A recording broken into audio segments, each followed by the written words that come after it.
आप देख रहे हैं मुद्दा। मैं हूं आपके साथ उन्नति भटनागर। मुंबई की राजनीति में लंबे समय तक दबदबा रखने वाली उद्धव ठाकरे की शिवसेना आज एक अहम मोड़ पर आ गई है। कभी नगर निगम में निर्विरोध शक्ति रही यह पार्टी आज पहचान, नेतृत्व और समर्थन को लेकर संकट झेल रही है। अगला जो बीएमसी चुनाव न सिर्फ पार्टी की प्रतिष्ठा के लिए बल्कि उसके राजनीतिक अस्तित्व के लिए निर्णायक साबित हो सकते हैं। लेकिन बीएमसी सहित स्थानीय निकाय चुनाव से पहले उद्धव राज ठाकरे बना महायुति का मुकाबला 18 अगस्त को देखने को मिलेगा। The best employees cooperative credit society का 5 वर्षीय चुनाव काफी दिलचस्प होने जा रहा है। इस चुनाव के लिए ठाकरे बंधुओं ने हाथ मिलाया है। राज ठाकरे और उद्धव ठाकरे ने मिलकर उत्कर्ष पैनल बनाया है। वे 18 अगस्त को होने वाले इस चुनाव में मैदान में उतरेंगे। ठाकरे ब्रदर्स के पैनल में 21 मेंबर्स हैं, जिनमें 18 उद्धव ठाकरे की शिवसेना के और राज ठाकरे की महाराष्ट्र नवनिर्माण सेना से 2 और 1 अनुसूचित जाति जनजाति संघ का सदस्य है। वहीं दोनों ठाकरे को चुनौती देने के लिए बीजेपी और शिंदे सेना ने एक पैनल का गठन किया है। इसमें बीजेपी एमएलसी प्रवीण दरेकर प्रसाद और मंत्री नितेश राणे और शिंदे सेना के किरण पावस्कर शामिल हैं। इन लोगों ने मिलकर एक पैनल बनाया है जो चुनाव में ठाकरे बंधुओं के पैनल को टक्कर देगा। इसमें बीजेपी एमएलसी प्रवीण दरेकर और प्रसाद की श्रमिक उत्कर्ष सभा, मंत्री नितेश राणे का समर्थ बेस्ट कामगार संगठन और शिंदे सेना के पूर्व विधायक किरण पावस्कर की राष्ट्रीय कर्मचारी सेना शामिल है। यह चुनाव इसलिए महत्वपूर्ण है क्योंकि यह तय करेगा कि बेस्ट उपक्रम में किस संगठन की मजबूती है। मुंबई की इस खास चुनाव में बेस्ट उपक्रम के कर्मचारियों की सहकारी ऋण समिति का वार्षिक चुनाव है। इस चुनाव में केवल सोसाइटी के सदस्य कर्मचारी ही वोट डालते हैं।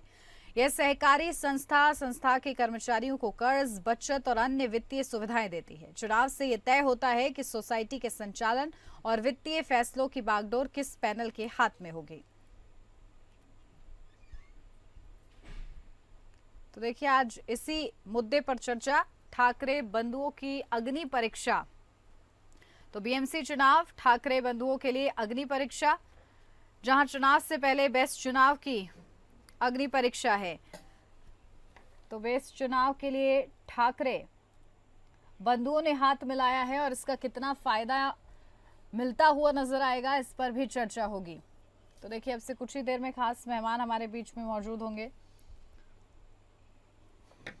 जिनसे जानने का प्रयास कि आखिर इस चुनाव के लिए किस तरीके से तत्परता दिखाई जा रही है और ये जो नया गठजोड़ जो जिस तरीके से हाथ मिलाया गया है उसका कितना फायदा मिलने वाला है।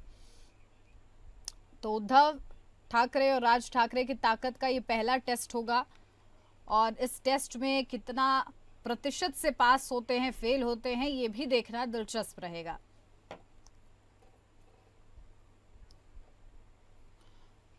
तो चलिए चर्चा की शुरुआत कर लेते हैं। खास मेहमान हमारे साथ जुड़ गए, सीधा आपको रूबरू कराती हूँ। हमारे साथ संजय द्विवेदी, प्रवक्ता शिवसेना उद्धव गुट से जुड़ गए हैं। संजय जी, बहुत स्वागत आपका। हमारे साथ अविरल मालिक, नेता बीजेपी से जुड़ गए हैं। अविरल जी, आपका भी बहुत स्वागत है। हमारे साथ अभिजीत बोराटे, प्रवक्ता शिवसेना शिंदे गुट से जुड़ गए हैं। अभिजीत जी, आपका भी बहुत स्वागत है। और जगदीश खांडेकर, नेता एमएनएस से हमारे साथ जुड़ गए हैं। जगदीश जी, आपका भी बहुत स्वागत है।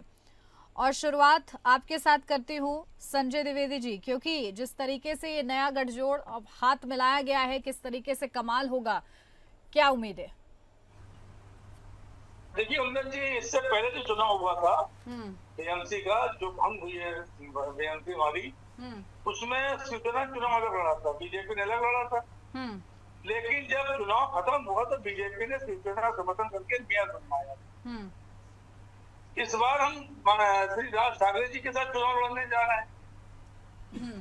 तो देखिए, जनता जानती है कि नगर निगम, नगर निकाय या सभापति, इसमें सबसे ज्यादा काम कौन कर रहा है। ठीक है, लोकसभा में हम जीते, विधानसभा में हार गए, लेकिन हमारा वोटा परसेंटेज नहीं गिरा। जिस तरह से तोड़फोड़ की गई थी, संगठन की तोड़फोड़ की गई थी भारतीय जनता पार्टी द्वारा और चुनाव आयोग को मिला के पार्टियां बांट दी गई। मैं पहली बार चुनाव के लाइफ में इतना मैं चुनाव दे चुका हूँ, कितने इलेक्शन मैंने करवाए हैं।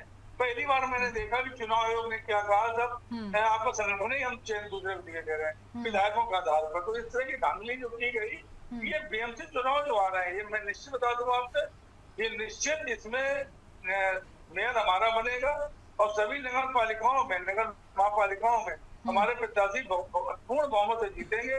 ये आप समझ लीजिएगा मेरी बात, क्योंकि उसका कारण ये है जो इन्होंने वादे विधानसभा चुनाव लड़ते समय किए थे। भले एक नाथ शिंदे मुख्यमंत्री थे, मुख्यमंत्री बन गए होंगे, लेकिन जो वादे किए थे, इसमें भोजन थाली देंगे हम, मुख्यमंत्री तीर्थ यात्रा कराएंगे, लाडली बहनों को 2100 रुपया देंगे, जबकि लाडली बहनों को 2 करोड़ 2.5 करोड़ बहनों को दिया गया था, उसमें 10 लाख बहनें कम कर दी गई कि साहब ये मानते थे तो इनके पास पात्रता नहीं है, इसलिए हम कम किए। तो मैं यही तो पूछना चाहता हूँ कि उन 10 लाख बहनों को उस समय आपने बचा क्यों दिया? दूसरा, किसानों को ऋण माफ करना था, 25 लाख नौकरियां देनी थी, आपका बिजली बिलों में कटौती करनी थी, उसे बिल माफ करना था। ऐसी कम से कम 10 योजना है वृद्धावस्था के अंदर जो इन्होंने किसी ने भी कोई काम नहीं किया।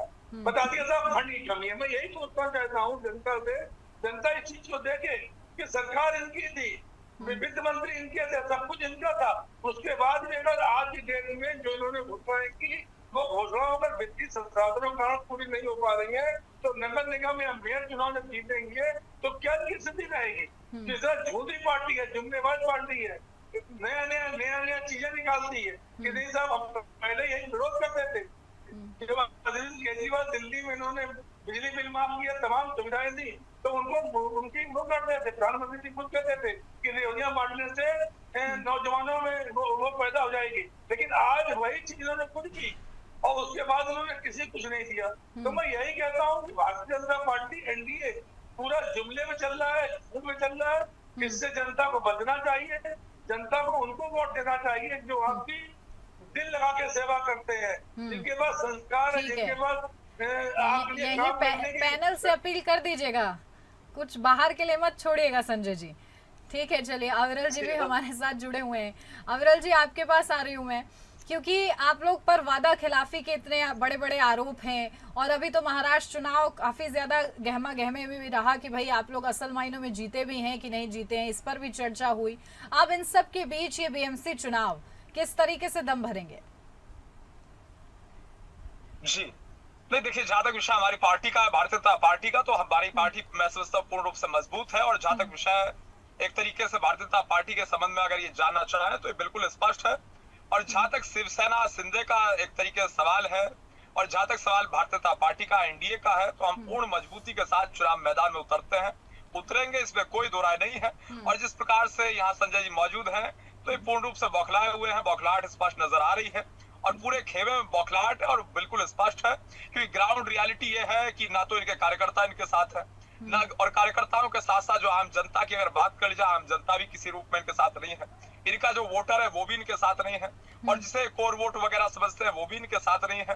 तो मैं समझता हूँ जो वोट बैंक की पॉलिटिक्स ये करते रहे हैं, वोट बैंक इनसे छिटक चुका है और ये बिल्कुल स्पष्ट है कि भारतीय जनता पार्टी पूर्ण रूप से जो वहाँ विकास कर रही है उस आधार पर भारतीय जनता पार्टी विजयी होगी, हमारा संगठन विजयी होगा, ग्राउंड लेवल पे हमारा वर्किंग जारी है। और उसके साथ साथ जहाँ तक विषय विकास का, तो हम विकास के मुद्दे पर चुनाव लड़ने वाले लोग हैं, जो जनता में जाने वाले लोग हैं। 24/7 24 घंटे 7 दिन भारतीय जनता पार्टी के नेता कार्यकर्ता, हमारी सरकार के मंत्री, माननीय मुख्यमंत्री जी पूर्ण रूप से एक्टिव रहते हैं, माननीय एकनाथ शिंदे जी। और उसके साथ साथ जिस तरीके का विषय है भारतीय जनता पार्टी का, पूर्ण रूप से हम एक्टिव हैं और अजीत दादा पवार का जहाँ तक विषय, हम सब एक्टिव रहते हैं, इसमें कोई दो राय नहीं। अभिजीत जी, आप लोग किस तरीके से तैयारी करे बैठे हैं? लोकसभा के चुनाव हो गए, हमें कुछ थोड़ा सा अनपेक्षित वोट मिला जी। उसके बाद हमने पूरी तैयारी की। विधानसभा के चुनाव में हम पूरे भारी वोटों से हम जीत के आए। अभी राज्य में एक मुख्यमंत्री है, 2 उप मुख्यमंत्री हैं, देवेंद्र जी है, अजीत दादा है और शिंदे साहब है। ये तीनों मिला के महाराष्ट्र में जो विकास का रथ आगे लेके जा रहे हैं, ये पूरी महाराष्ट्र की जनता, महाराष्ट्र के वोटर्स देख रहे हैं। तो हमें बिल्कुल भी मतलब सवाल नहीं है कि कॉर्पोरेशन या आने वाली चुनाव में क्या होने वाला है। जीत बिल्कुल महायुति की होने वाली है। और रही बात मुंबई की, तो मुंबई में राज ठाकरे और उद्धव ठाकरे ये एक आने वाले हैं और चुनाव लड़ने वाले, ऐसा कुछ माहौल चल रहा है। लेकिन हमें पूरा विश्वास है कि मुंबई की जनता, महाराष्ट्र की जनता महायुति के साथ रहेंगी, क्योंकि पिछले 2.5 साल में जब उद्धव जी ठाकरे जब सीएम थे तो वो मंत्रालय में गए थे या नहीं गए थे भी उनको मालूम है, पूरे राज्य को मालूम है। तो एक बार महाराष्ट्र की जनता और किसी की गलत हाथ में बिल्कुल चाबी देने वाली नहीं है। महायुति बहुत अच्छी तरह से काम कर रही है और हमें पूरा विश्वास है कि अगले पूरे चुनाव में महायुति का, गठबंधन का बिल्कुल विजय होगा। ठीक है, हर तरफ विजय का उद्घोष सुनाई दे रहा है। जगदीश जी भी हमारे साथ जुड़े हुए हैं। जगदीश जी, ये जो नया साथ है, किस तरीके से इस पर आप लोग को विश्वास है और आत्मविश्वास कितना? मैं देश के और राज्य के राजनीति के ऊपर नहीं बोलूंगा, क्योंकि मुझे परमिशन नहीं है, हमारे राज साहब ठाकरे जी ने दी नहीं है। मैं खाली मेरी कॉन्स्टिट्यूंसी के बारे में बात करूंगा। मेरी कॉन्स्टिट्यूंसी का नाम है मानकुर छत्रपति शिवाजीनगर विधानसभा, जहाँ से मैंने खुद इलेक्शन लड़ा था। लेकिन ये जो चुनाव हुआ था, पूरे महाराष्ट्र को, पूरे देश को मालूम है कि ये तीनों चोर पार्टी है, तीनों चोर पार्टी ने ईवीएम का घोटाला किया था, इसके लिए चुन के आए हैं। ठीक है, लेकिन अभी कॉर्पोरेशन में हम होने नहीं देंगे। हम लोग जागरूक है और हमारे मानकुर शिवाजीनगर विधानसभा में 3 वार्ड हमारे लिए पॉजिटिव है और तीनों वार्ड में हम भले अकेले लड़े या यूटी में लड़े, वो तीनों वार्ड हमारे तरफ से जीतने वाले हम लोग। 3 वार्ड आपके लिए पॉजिटिव है, मतलब हमारे कॉन्स्टिट्यूंसी जो है मानकुर शिवाजीनगर विधानसभा, जिस विधानसभा का नेतृत्व मैं कर रहा हूँ मनसे के तरफ से, तो इतना कर रहा। और बाकी के लोगों जो मुंगेरीलाल के सपने वो देखते रहो, ठीक है, क्योंकि पहले आप यूवीएम के ऊपर चुन के आए हो, अभी ऐसा नहीं होगा। अभी जनता होशियार हो चुकी है, जनता को भी मालूम है क्या हो चुका है करके।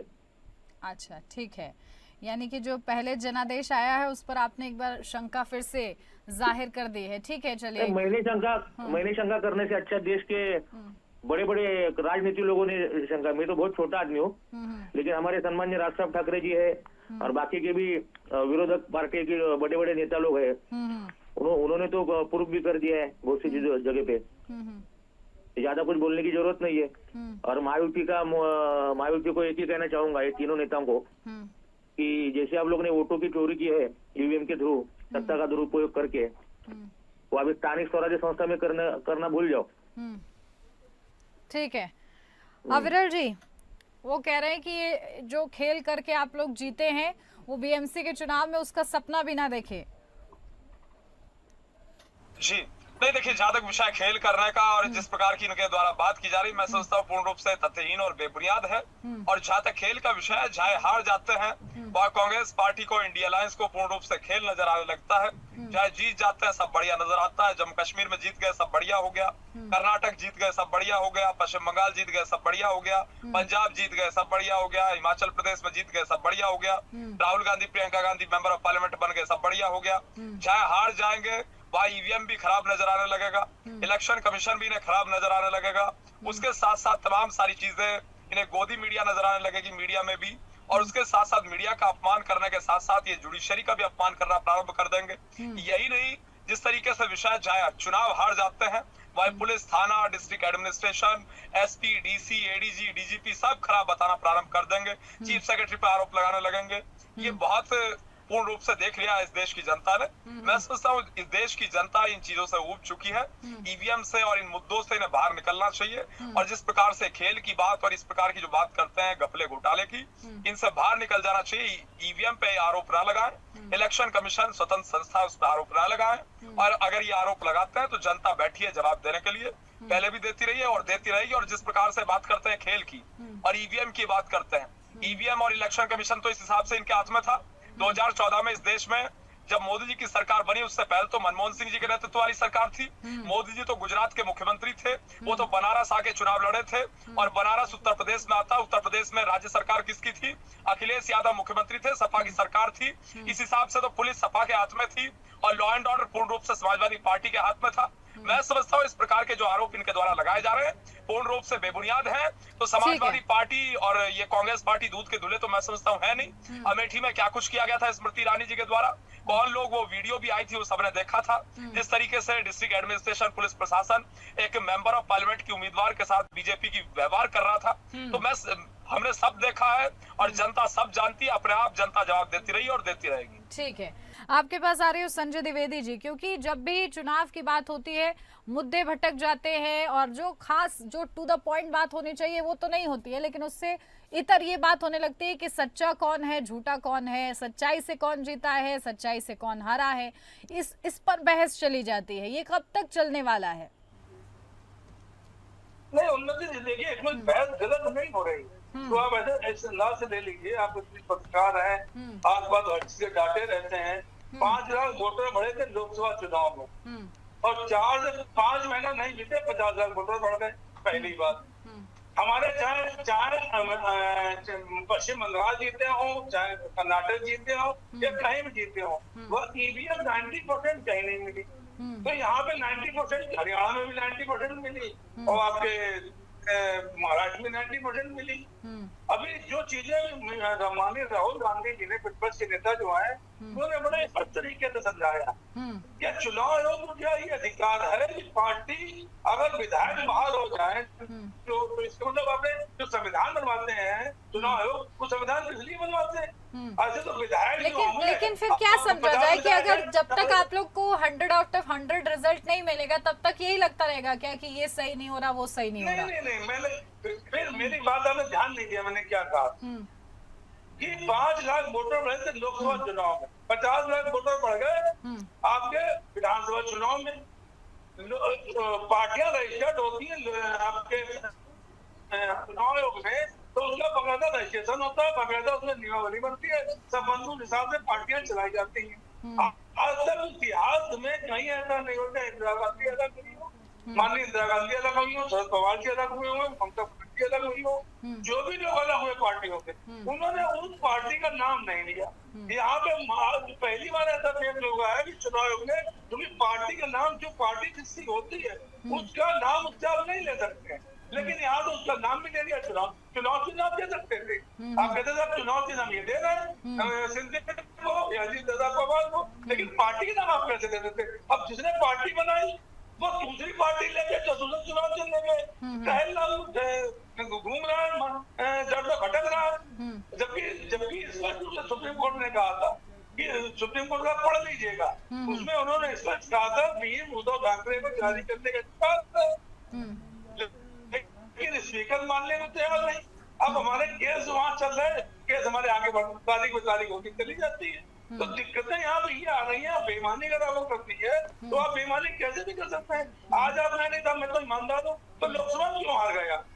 आप कह रहे मैं ईमानदार हूँ, तब मैं ये हूँ, आप लोकसभा में हारे चुनाव, आपने लगा नहीं अभी तो विधानसभा में हमें जीतना पड़ेगा, तो आपने पूरी घेराबंदी कर दी। नोट पकड़े गए थे, नोट पकड़े गए होटल के अंदर, किसके पास पकड़े गए?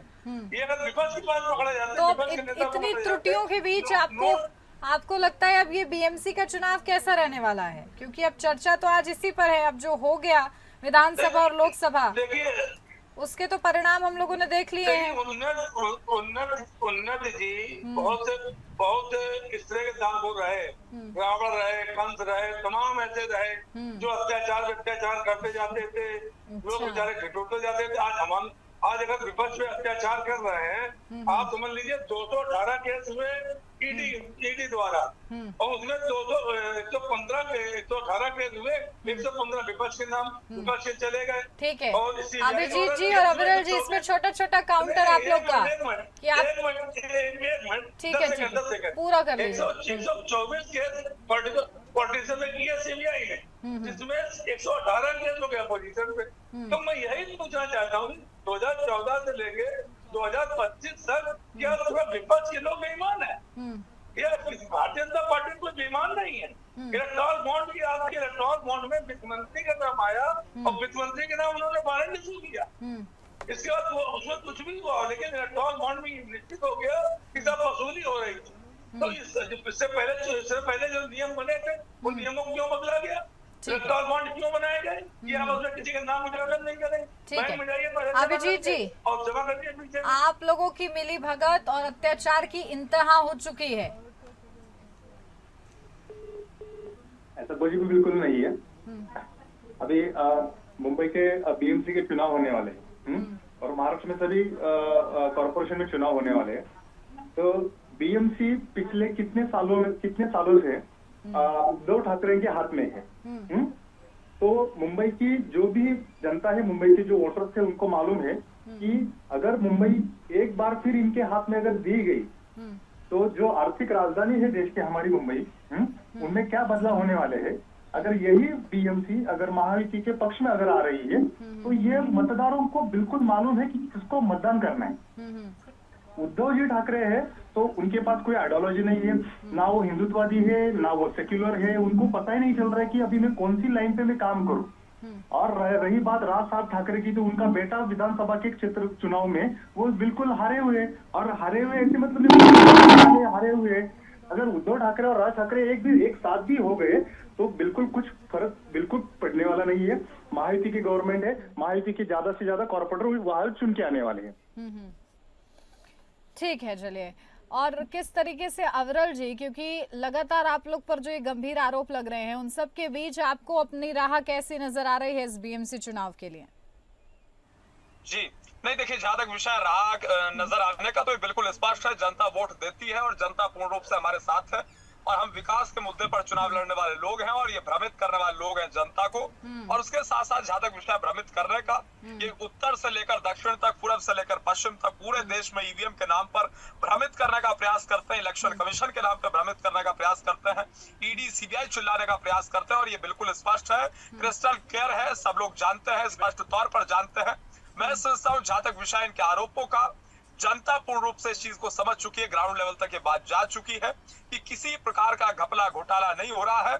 असल में समस्या ये हो रही है, जहां जीत जा रहे हैं सब बढ़िया हो रहा है, और जहां हार जा रहे हैं सारी पीड़ा हो जा रही है। ठीक है, चलिए। यानी कि अब क्योंकि अब बीएमसी का चुनाव है, इसमें आप लोग किस तरीके से, क्योंकि मेहनत तो आप लोग कर रहे हैं, जीत के लिए बार बार दावा भी कर रहे हैं, जगदीश जी भी कह रहे हैं कि अच्छा काम हो रहा है, लेकिन जगदीश जी, क्योंकि अब ये जो आपका नया साथ है, उद्धव ठाकरे का साथ मिला हुआ है, ऐसे में कितनी मजबूती आप लोग इस साथ में समझ रहे हैं? उद्धव जी और हमारे साहब अभी तक पूरी तरह से घोषणा हुई नहीं है, तो उसके पहले सब बात कहना वेस्ट हो जाएगा। तो मैं इतना जरूर कहूंगा कि मुंबई में, महाराष्ट्र में सन्मान्य राज साहब ठाकरे जी के नेतृत्व में बहुत अच्छी ताकत है, और आने वाले चुनाव में मनुष्य के अच्छे उम्मीदवार चुन के आएंगे, इतना मैं जरूर कह सकता हूँ। और बाकी मैं इतना कहूंगा बाकी लोगों को कि कितना भी चिल्लाओ, सच छुपता नहीं है, झूठ चिल्ला कर सच बदलता नहीं है, इतना ध्यान में रखिए। इतना ही कहूंगा उनसे मैं। ठीक है, और मुद्दे भी जरा थोड़े बहुत बता दीजिए, क्योंकि विधानसभा लोकसभा तो है नहीं, बीएमसी का चुनाव है, और ऐसे में कुछ मुद्दे भी आप लोगों ने सोच रखे होंगे। मुद्दे तो ये है, हमारे मुंबई में जो हमारा मराठी मानुस है, हमारा मराठी आदमी है, उनको रोजगार मिले, उनको अच्छी सुविधा मिले, महानगर पालिका के भाषा वाला मुद्दा नहीं चलेगा आप लोग का बीएमसी चुनाव में। 24 घंटा पानी मिले, अच्छी साफ सफाई मिले, अच्छे रोड मिले, जिसमें खड्डा ना हो, ये सब चीजें हम लोग देखेंगे। इसके लिए हम लोग, हमारे पास सत्ता नहीं है, फिर भी हम लोगों के लिए काम कर रहे हैं। राज साहब जी ने पहले ही कहा था कि सत्ता आपकी विधानसभा में, लोकसभा में है, लेकिन हमारी सत्ता रास्ते पर है, और रास्ते पे हम लोग अब जब आते हैं तो क्या करते हैं पूरे देश ने देखा है। ठीक है, कामों के जरिए आपको लग रहा है कि बात बन जाएगी। अविरल जी, क्योंकि बीएमसी जो आप लोग ये कह रहे हैं कि पहले उद्धव ठाकरे के पास थी, लेकिन जिस तरीके से, क्योंकि अब सत्ता आप लोगों ने भी देखी है और पहले की सरकारें भी रही हैं, ठाकरे बात थी, लेकिन इन्होंने समर्थन दिया तब हमारी बनी थी, मेयर बना था। ये थोड़ा क्लियर कर लीजिए। सुनी लिया होगा द्विवेदी जी, क्लियर करने के लिए बहुत कुछ है, और सवाल बहुत सारे उठते हैं। अगर सवाल उठेंगे तो बात बहुत दूर तक जाएगी, इस चीज को भी याद रखें। क्लियर कर लीजिए, क्लियर ये बीजेपी ने समर्थन दिया था तब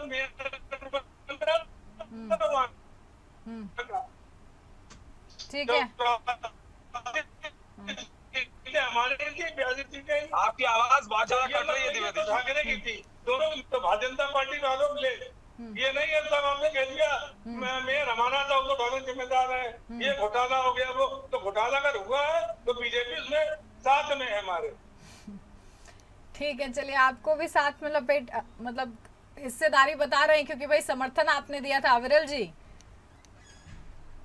जी नहीं, देखिए जहां तक विषय है द्विवेदी जी का, तो द्विवेदी जी जिस प्रकार से आरोप लगा रहे हैं भारतीय जनता पार्टी पे, हमारा तो स्पष्ट मानना है हम सबका साथ और सबका विकास करते हैं, डेवलपमेंट की बात करते हैं। जातिवाद, परिवारवाद, भ्रष्टाचार और क्षेत्रवाद और भाषावाद, इस आधार पर भारतीय जनता पार्टी कहीं नहीं चलती, ये बिल्कुल स्पष्ट है। और जातिवाद के आधार पे, कास्टिज्म के आधार पे, फैमिलिज्म के आधार पे, नेपोटिज्म के आधार पे, ये परिवारवाद और भ्रष्टाचार, करप्शन के आधार पे कौन चलता है, ये भाषावाद और एक तरीके से क्षेत्रवाद के आधार पर कौन चलता है, ये सबको मालूम है। ठीक है, अब बीएमसी चुनाव में जो ये अग्नि परीक्षा है वो कौन पार करता है ये देखना होगा। ठीक है, चलिए बहुत शुक्रिया आप सभी का हमारे साथ इस चर्चा में जुड़ने के लिए। और इसी के साथ इस खास चर्चा में बस इतना ही। नमस्कार।